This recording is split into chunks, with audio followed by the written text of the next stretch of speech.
Patay ang isang retiradong pulis matapos barilin ng isang negosyante sa Quezon, Nueva Ecija.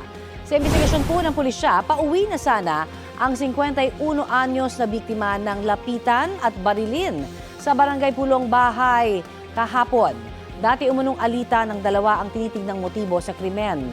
Kusa namang sumuko sa mga otoridad ang suspect na nahaharap sa reklamong murder.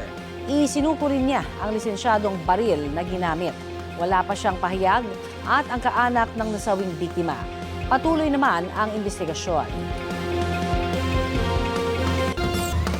Kalahating bilyong pisong halaga ng hinihinalang shabu ang nasabat sa Batangas Port. Ayon sa Philippine Drug Enforcement Agency, nakatanggap sila ng impormasyon tungkol sa pagdating ng kargamento sa Pantalan. Humigit kumulang 75 kilos ang iligal na droga na nakumpiska. 2 ang arestado sa operasyon. Wala silang pahayag. Isang lalaki naman ang bistado sa buy-bust operation ng pulisya sa Calasiao, Pangasinan. Nakuha sa kanya ang mahigit 62,000 pesos na halaga ng umunoy shabu. Sa Urdaneta City naman, nahulihan ng mahigit 20,000 pesos na halaga ng iligal na droga ang isa pang lalaki. Pareho silang walang pahayag.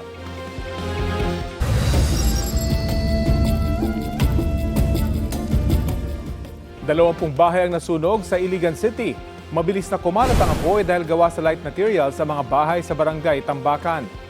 Pinalala pa yan ang hanging nanggaling sa dagat na katabi ng residential area. Wala namang naiulat na nasaktan sa sunog.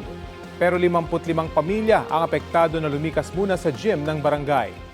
Tinulungan sila ng lokal na pamahalaan. Ayon sa pulisya, isa sa mga tinitinang sanhi ng sunog ang problema sa linya ng kuryente. Patuloy ang investigasyon.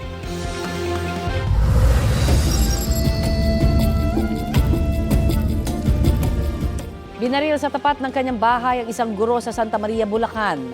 Ayon sa pulisya, nakarinig ang kapatid ng guro ng malakas na putok lampas hating gabi kahapon.